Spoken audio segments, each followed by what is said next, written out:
नमस्कार, मैं हूं आपके साथ काजोल चौहान और अपनी माटी के सभी दर्शकों का स्वागत है। बुलेटिन से पहले हम आपको बता देना चाहते हैं कि हाल ही में दिव्य हिमाचल मुख्यालय में हमने नौणी यूनिवर्सिटी के वीसी डॉक्टर परविंद्र कौशल से विशेष बातचीत की है।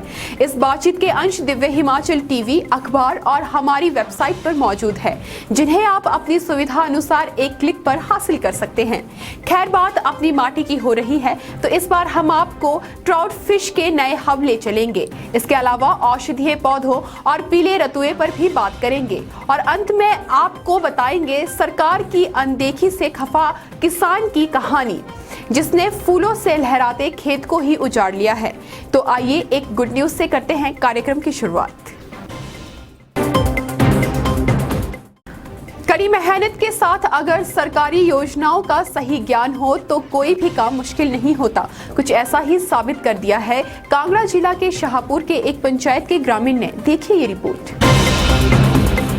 यूं तो हिमाचल की बरोट वैली ट्राउट के लिए मशहूर है, लेकिन इस बार हम अपनी माटी में आपको एक एरिया में ले जाएंगे जो ट्राउट का नया हब बन गया है। हम यहाँ बात कर रहे हैं शाहपुर हलके के तहत आने वाली पंचायत हारबोह की। धारकंडी इलाके की हारबोह पंचायत में होनहार फार्मर पप्पू राम ने 5 फिश पॉन्ड तैयार कर लिए हैं। इसके अलावा उनकी हेचरी भी काम कर रही है। हारबोह दुर्गम और ठंडा इलाका है, ऐसे में यहाँ ट्राउट मछली खूब हो रही है।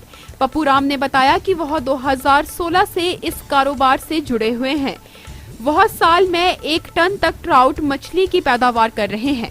3 माह में यह मछली तैयार हो जाती है। पिछले एक सीजन में उन्होंने 12 क्विंटल मछली तैयार की थी, जिससे उन्हें 7,20,000 में बेचा था।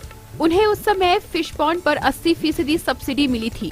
ट्राउट कम तापमान में खूब फलती फूलती है। पानी का तापमान 14 डिग्री सेल्सियस से ज्यादा नहीं होना चाहिए।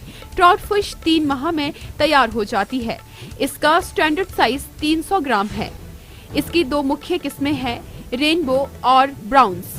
एक फिश पाउंड 51 मीटर लंबा, 4 फीट चौड़ा और 5 फीट गहरा होता है।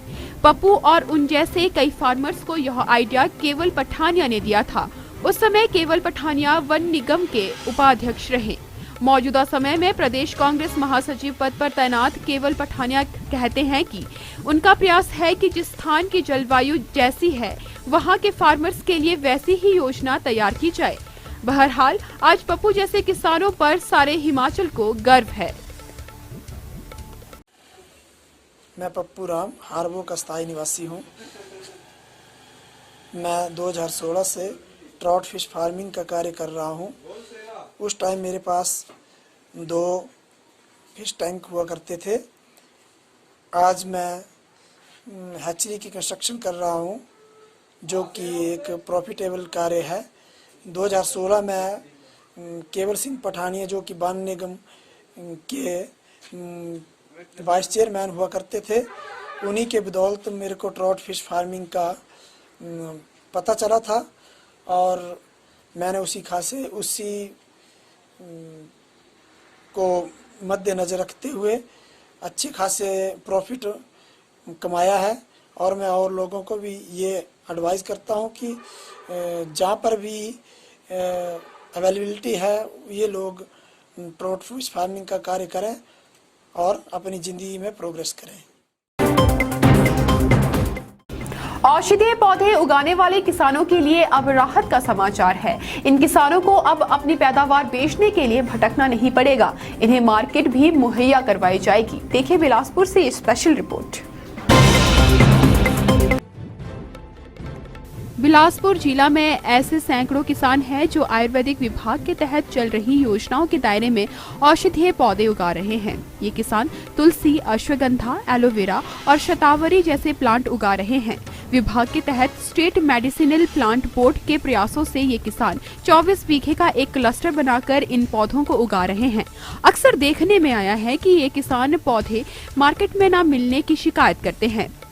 इसी के मद्देनजर अब बिलासपुर में शुक्रवार को जड़ी बूटी सम्मेलन हो रहा है, जिसमें जिला भर के टॉप के 150 फार्मर्स पहुंचे हैं।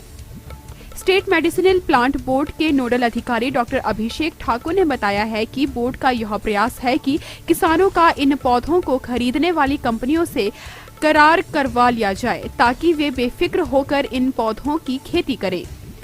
मौजूदा समय में अकेले बिलासपुर में किसानों ने 5 क्विंटल की करीब तुलसी उगाई है। अगर प्रयास सफल रहा तो आने वाले दिनों में किसानों की इनकम का बड़ा जरिया बनेगा। गौर रहे कि तुलसी का एक पंचांग यानी जड़ से लेकर पूरा पौधा 80 रुपए किलो बिकता है, वहीं अश्वगंधा की जड़ें 80 से 100 रुपए किलो बिकती है। 6 मार्च को शनिवार को जिला बिलासपुर मुख्यालय के किसान भवन में एक सूक्ष्म स्तर पर किसान जड़ी बूटी और जो क्रय विक्रय यानी कि सेलर और बायर जो मीट है उसका हमने एक सम्मेलन यहाँ पे रखा है। जिला बिलासपुर में बहुत सारे प्रगतिशील किसान हैं जिन्होंने औषधीय पौधों की खेती की है और उनकी फसल को बिकवाने के लिए जो आयुर्वेदिक दवा की जो कंपनियां जो दवा बनाती हैं उनको उनकी फसल बेचने के लिए उनके साथ जो है वो हम करार भी इस मेले में जो सूक्ष्म सम्मेलन है इसमें करवाएंगे। और इसके साथ जो है वो हमारे यहाँ बिलासपुर में औषधीय पौधों की खेती की कितनी संभावनाएं हैं, सफल और असफल जो आज से पहले इस पे हुआ उस पे चर्चा होगी। और जो मार्केट है फसल की जो ओरिजिनल मार्केट किसानों की हम आगे तक अवेलेबल कराने के विषय पर जो है वो इसका मूल मकसद है। तो सभी बिलासपुर के जो प्रगतिशील किसान जो औषधीय पौधों की खेती करने के इच्छुक हैं उनसे परम निवेदन है कि वो किसान भवन में पधारें और 9 से 5 बजे तक इस मेले का फायदा लें। हिमाचल में इस बार बारिश और बर्फबारी अब तक बहुत कम हुई है। ऊंची चोटियां सूखी सूखी नजर आ रही है। मौसम की इस बेरुखी का फसलों पर कितना असर हुआ है, आइए जानने की कोशिश करते हैं इस रिपोर्ट के माध्यम से। हिमाचल में इस बार लंबे लंबे गैप के बाद बारिश हो रही है। यही हाल बर्फबारी का है। धौलाधार इस बार फरवरी में ही सूखा सा दिख रहा है। इस कारण नदी नालों में भी पानी बेहद कम है। किसानों का कहना है कि सूखे का सबसे बुरा असर गेहूं की फसल पर हुआ है। इसके अलावा मटर, टमाटर व प्याज आदि भी कमजोर पड़ गए हैं। किसानों की इस गंभीर समस्या को लेकर अपनी माटी टीम के लिए हमारे सीनियर जर्नलिस्ट जयदेव रिहान ने कृषि विभाग के उपनिदेशक डॉक्टर पीसी सैनी से बात की। डॉक्टर सैनी ने क्या कहा, आइए सुनते हैं। जैसे इस बार मौसम चल रहा है तो मेरा सभी किसान भाइयों से अनुरोध है कि वो बारिश कम हो रही है और आजकल जैसे ज़रूरत है कि पानी खेतों में लगना चाहिए। जहाँ जहाँ पानी की सुविधा है तो सभी किसान अपने खेतों को सिंचाई करें और समय समय पर अगर उसमें देखते रहें बीच में कोई उसमें दिक्कत तो नहीं आ रही है, कहीं कोई बीमारी का प्रकोप तो नहीं है, क्योंकि आजकल का जो समय चल रहा है इसमें पीला रतवा जिसको येलो रस्ट भी हम कहते हैं तो वो उसका भी प्रकोप होता है। तो कुछ एक जगह तो हमने किसानों को कहा था कि वो टिल्ट एक दवाई आती है प्रोपोकोनोजोल, उसका वो स्प्रे करें। तो वैसे जहाँ ये बीमारी का प्रकोप है वहाँ तो किसान भाई करें ही करें, लेकिन जहाँ नहीं है और लग रहा है कि बीमारी के लक्षण थोड़े बहुत भी दिख रहे हैं तो अगर वो भी इसका एक स्प्रे कर लें तो वो बहुत अच्छा रहेगा और आने वाला जो समय है इसमें फिर बीमारी का प्रकोप नहीं होगा। लेकिन मेन यही है कि किसान समय समय पर पानी भी लगाएं खेतों में और उसमें स्प्रे भी करें। किसान और बागवान इन दिनों सबसे बुरे दौर से गुजर रहे हैं। पहले कोरोना और अब सरकार की बेरुखी से फसलें खेतों में बर्बाद हो रही है। दुखी किसान कई बार ऐसा कदम उठा लेते हैं जिसे देखकर हर कोई दंग रह जाता है। देखिए इस रिपोर्ट में। तस्वीरों में नजर आ रहा है कि एक किसान पावर टिल्लर से फूलों से लहरा रहे खेत को उखाड़ रहा है। उखड़ने वाले फूल गुलदाउदी के हैं। इन फूलों का बीज भी बेहद महंगा मिलता है। आखिर इस किसान ने क्यों अपना खेत बर्बाद किया है, इसी का पता करने अपनी माटी टीम कांगड़ा शहर से सटे पटौला गांव पहुंची। वहां पता चला कि होनहार बलवीर सैनी ने अपने खेत से लाखों रुपए के फूल उखाड़ दिए हैं। सैनी से जब इसका कारण पूछा गया तो उन्होंने बताया कि पहले कोरोना काल में उनकी फसल बर्बाद हुई थी। उन्होंने सरकार और बागवानी विभाग से राहत की गुहार भी लगाई थी, लेकिन उन्हें आज दिन तक कोई मदद नहीं मिली। आइए सुनते हैं क्या कह रहे हैं बलवीर सैनी। नमस्कार, अपनी माटी के सभी दर्शकों का एक बार फिर स्वागत है। आज हम हैं बलवीर सैनी जी के खेत में, जिन्होंने हाल ही में अपने लाखों के तैयार फूल उखाड़ दिए हैं। हम इनसे जानने की कोशिश करेंगे कि आखिर इन्होंने ये कदम क्यों उठाया। बलवीर सैनी जी नमस्कार। नमस्कार जी। आखिर आपने इतने सारे फूल उखाड़ दिए हैं गुलदाउदी और गेंदे के, इसकी क्या कारण है? सर आपको पता है कि मैं पिछले साल से पिछले 5-6 सालों से अपना फूलों का काम कर रहा हूं। और पहले तो 3-4 साल बढ़िया रहा। पीछे कोरोना में मतलब आपको पता है कोई भी अगर फूल की फसल तैयार करनी हो तो उसके लिए कम से कम अगर ये हमने इसकी प्रोडक्शन लेनी है तो कम से कम 6-7 महीने इसकी तैयारी करने में लग जाते हैं। और इसको हमें सितंबर में हमने इसकी अपनी बीज डाला था और आज लगा लो कम से कम 7-8 महीने में ये फसल तैयार हुई है। तो पहले भी कोरोना काल में हमें फूल में कोई भी मतलब राहत नहीं मिली। जैसे सरकार बोलती है कि पीछे 4 करोड़ रुपया इन्होंने सेंक्शन किया था। फिर हम अधिकारियों से मिले, उन्होंने बोला कि इस बार जो भी कोरोना काल में जितनी भी राहत आई है वो कट फ्लावर वालों से आई है। तो मैं तो यही कहना चाहता हूँ अगर कट फ्लावर वालों से आई है तो हम खुले में खेती क्यों करें। आगे अभी जनवरी फरवरी मार्च महीना लगा है तो इसको उखाड़ के हम आगे की तो सोचेंगे हम कोई नगद अपना घिया करेला कद्दू वगैरह उसको लगाने की सोचते हैं। फूल मतलब फूल विभाग से तो हमें कुछ उम्मीदें है ही नहीं। आपने कितने एरिया में फ्लावर लगाए थे?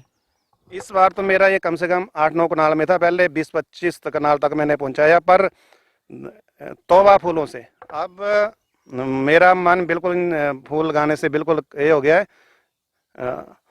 हम अब इसके फूलों के बारे में कुछ नहीं बोल सकते, अब लगाएंगे। सैनी जी, आपने जितने फूल उखाड़े हैं अगर ये मार्केट में बिकते तो इनकी कितनी कॉस्ट मिलती है आपको? सर पहली बात तो ये जो हमने फूल लगाए हैं ये एमपी वगैरह से आते थे, मध्य प्रदेश से आते थे। हमने यहाँ की लोकल मार्केट के लिए चलो तैयार किए, कम से कम अगर बिकने होते तो 2-2.5 लाख रुपए का था, क्योंकि पीछे कोरोना काल में तो 7-8 लाख रुपए का नुकसान हुआ। और 6 महीने में लगा लो आप खाद पानी जितना भी जुताई वगैरह कम से कम ज़्यादा नहीं होगा 70-80 हज़ार रुपये। तो इसका इस बार भी खतरा मतलब ख़त्म हो गया। आप फूल फ्लावर हो या फिर नकदी सब्जियां हैं उनके लगातार प्रयोग करते रहते हैं। इस ज़मीन में अक्सर कृषि वैज्ञानिक भी कहते रहे हैं कि यहाँ पॉसिबल नहीं है नकदी फसलें उतनी बेहतर तरीके से उगाना। तो अब आपको ये उखाड़ने पड़े हैं ये फूल, तो इसके बारे में क्या कहेंगे आप? सर नकदी फसलों में आप भी मेरे ख्याल नज़दीक के ही हमारे पड़ोसी हैं, तो आप तो जानते हैं कि कितनी फसल होती थी। पता क्या होता है अगर हम अगर कोई फसल अच्छी तरह लगाएं और उसको अच्छी गाइड करें, आपको पता है पता नहीं कितने बंदों को हमने गाइड किया और अब तो तकरीबन 500 तक काफ़ी सब्जियां लगा रहे हैं लोग। अगर इसी हिसाब से जैसे उद्यान विभाग ने हमारे साथ किया, अगर एग्रीकल्चर विभाग भी करता तो हमारे जो नए प्रयोग है वो हमने बंद करके कुछ और देखना पड़ेगा। आपने स्थानीय प्रशासन उद्यान विभाग क्या यहाँ कोई आपकी फाइल बनी थी या आपने कोई एप्लीकेशन दी थी? सर जब भी कोरोना काल में सबसे पहले अगर फूलों का कोई भी क्लेम के बारे में मुद्दा उठाया तो मैंने उठाया था, पर पता नहीं अब किस कारण मेरी नाम भी फाइल से गायब हो गया। कुछ नहीं, अब वो तो अधिकारियों को ज़्यादा होगा। पीछे 8-10 दिन पहले मीटिंग हुई थी तो उनमें बोला कि हमने सिर्फ कट फ्लावर के लिए जो 4 करोड़ रुपया राहत दी थी उनके लिए दी है। तो कट फ्लावर वाले अब जितने भी आप नर्सरियाँ वाले देखें ना, तो ये इनका जितना भी माल आता है बाहरी प्रदेशों से आता है। वो बाहर से फूल कोई भी प्लांट खरीदते हैं फिर आके यहाँ बेचते हैं। तो यहाँ के नज़दीकी जो किसान हैं उनके लिए तो बहुत ज़्यादा, जैसे हम मायूस हैं वैसे अब आगे भी क्या गाइड करेंगे। प्रदेश सरकार से क्या मांग रखना चाहेंगे, या स्थानीय जनप्रतिनिधि हैं, विधायक हैं या मिनिस्टर हैं हमारे, उनसे क्या डिमांड है आपकी? सर जो अपने विधायक हैं नहरिया जी, तो मैंने आपने भी अपने न्यूज़पेपर में भी बयान लगाया था उनका भी कि हम हर संभव मदद करेंगे। तो आज तक तो मुझे कोई मदद मिली नहीं और अब आगे भी क्या उम्मीद रखें। तो ये थे हमारे साथ बलवीर सैनी जी जो बड़े आहत हैं। इनको अपने फूलों की तैयार फसल उखाड़नी पड़ी है। तो ये थे हमारे साथ बलवीर सैनी जी, जो कृषि विभाग और प्रदेश सरकार से करीब 200 के करीब अवार्ड हासिल कर चुके हैं खेती में नए नए एक्सपेरिमेंट को लेकर।